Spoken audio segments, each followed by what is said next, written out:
If you're cruising out of Fort Lauderdale and trying to decide where to stay the night before, this hotel might seem like a no-brainer, but there's one surprising travel delay you need to know about before you book.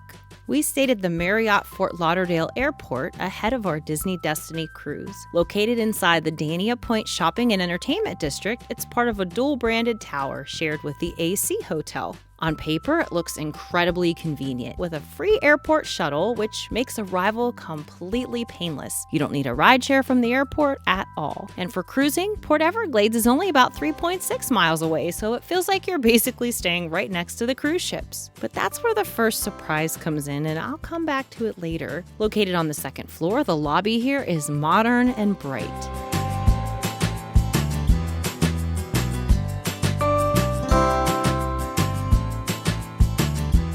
For an elevator ride, it's a quick walk down quiet hallways to the guest rooms. We stayed in room 708 this time.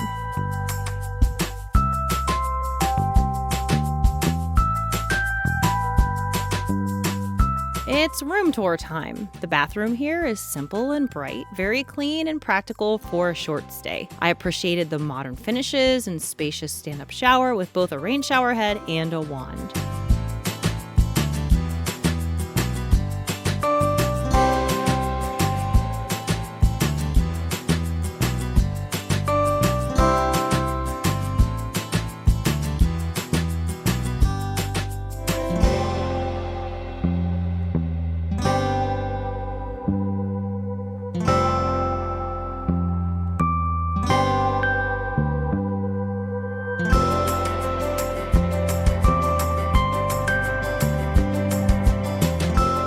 Bedroom area has 2 queen beds, a work desk, and a layout designed for travelers who just need comfort and rest before moving on to their next destination. The room here also includes a flat screen TV, mini fridge, coffee station, closet space, accent chair and table, drawer storage, and a functional workspace with plenty of places to charge devices throughout the room. The pillows were a little flat and the mattress was a tad too firm for my taste, but since this was only a pit stop stay and not the final destination, we made it work.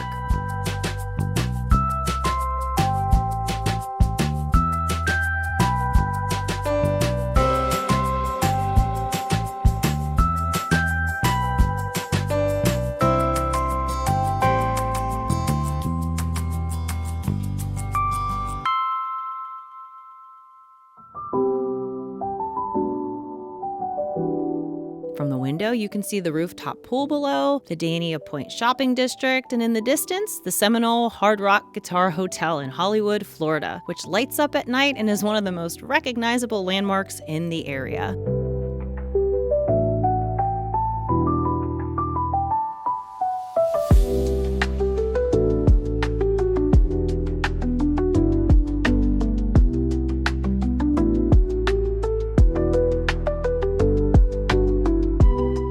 Spacious, modern, clean, pretty much everything about this guest room worked for our stay.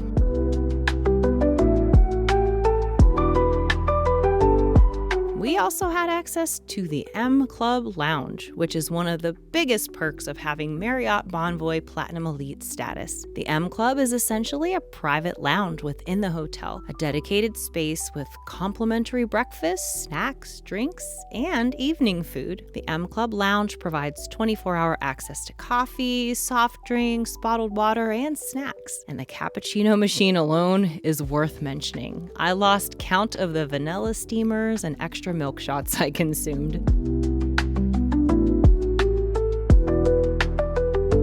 In the evening, the lounge shifts into hot hors d'oeuvres and charcuterie-style options with enough food that you can realistically make it your dinner if you want. We did. You can purchase alcoholic drinks if you want something extra. During our stay, we also took full advantage of the 24-hour gym, which feels more like a full fitness center than a typical hotel gym, and it even connects visually to the rooftop pool area and to the other hotel.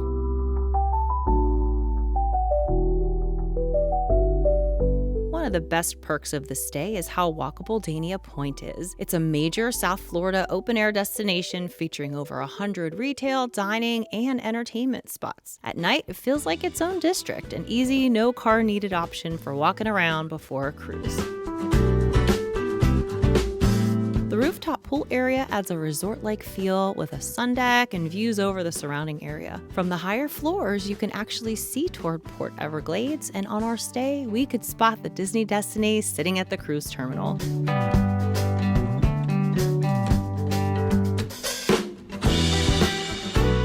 This is where the earlier warning comes in. When it was time to head to the port, we took a rideshare expecting a quick drive, but this hotel sits on the opposite side of a major rail crossing from Port Everglades, and that crossing can completely change your timing. We got stopped at the gate while a Brightline train passed in one direction, and then a long and extremely slow-moving freight train came through in the other direction.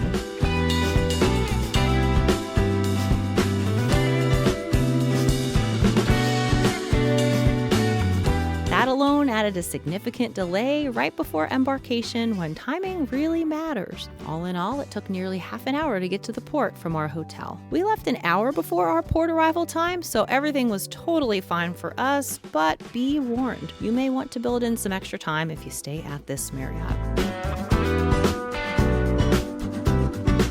Eventually, we made it to Terminal 4 at Port Everglades, which is Disney Cruise Line's dedicated terminal. We dropped our luggage, went through security, and walked under the giant yellow Mickey ears into the terminal. And at that point, it finally felt real. And then I smelled that familiar Disney Cruise Grand Hall smell, and it was time to enjoy our first trip on the Disney Destiny.